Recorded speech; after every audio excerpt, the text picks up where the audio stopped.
Hi, my name is April, and today I am going to be discussing post-traumatic stress disorder, also known as PTSD, and the treatments that have been done, and a little bit about the history and some of the symptoms as well.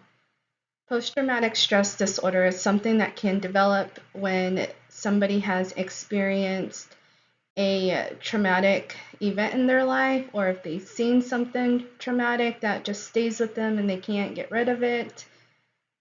Some examples are people who were in the military, people who were physically or sexually assaulted, and again, somebody who just saw something and they just can't get rid of it. Post-traumatic stress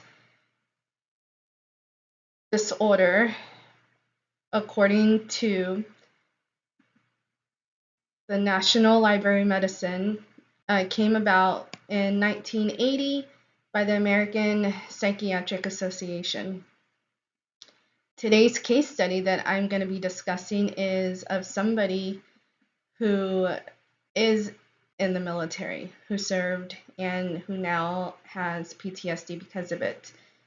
PTSD can also affect 7 out of 100 veterans.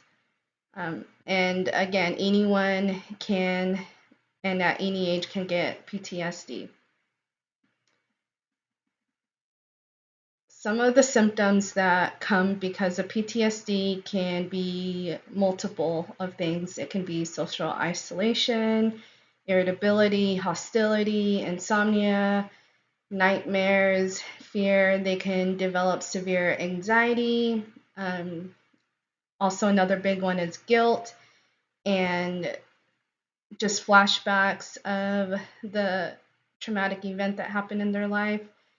The case study that I'm going to be talking about today is about a man whose name is Tom, who was 23 at the time of this case study that was done from the Clinical Handbook of Psychological Disorders.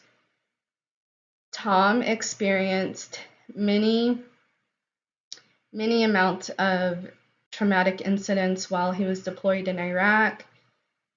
So he has seen a lot of things, but in one instance, the one that stuck with him the most and the one that he developed PTSD because of it, or more likely because of this incident, because this is the one that he brought up, is when he and the other guys he was with were working a checkpoint, and there was a car approaching, and they kept telling them that they needed to stop, but it wouldn't listen and just kept coming towards them. So at the time, they had no choice but to start shooting.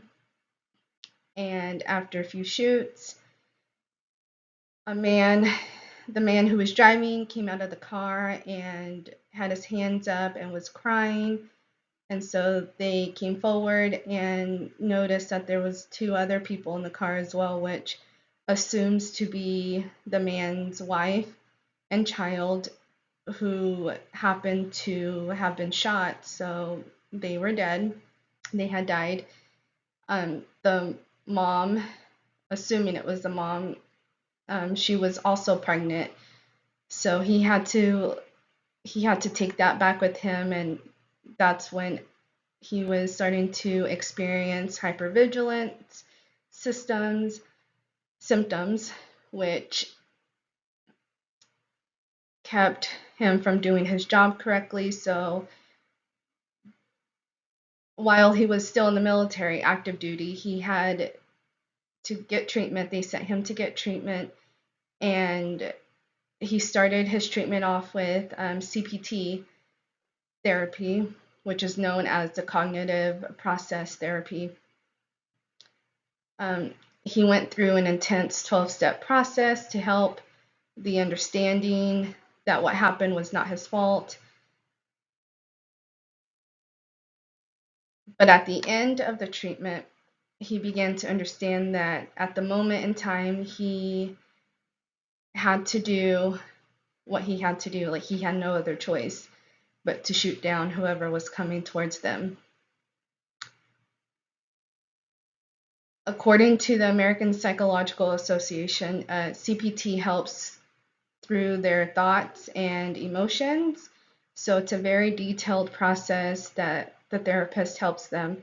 Usually they start off by like writing a letter to themselves of the experiences they've experienced, the traumatic event that they are experiencing at that moment. And with each session, they read it back to themselves, and they start the process of understanding their emotions through the letters that they write to read at the next uh, therapy session that they have. So, and in his instance, in Tom's instance, every session that he had helped him more and more understand why he was feeling that way, why he was feeling the guilt, why he felt like he just murdered somebody, a woman who was pregnant with a child, and a child. So he had to learn that process and learn to just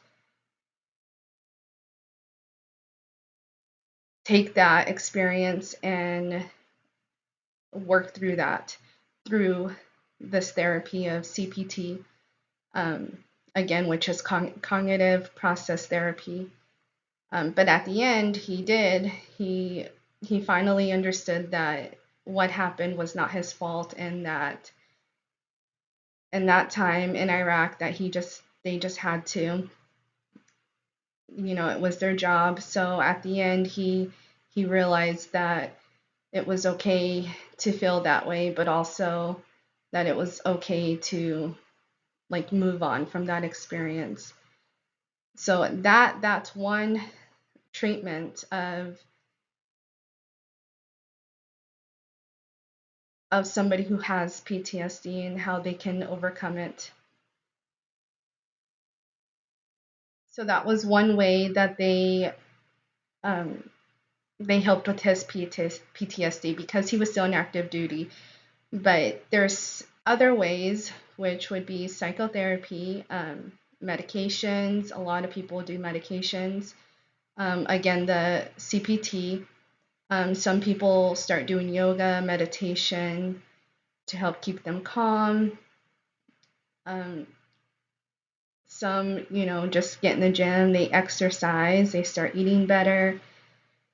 So, in closing,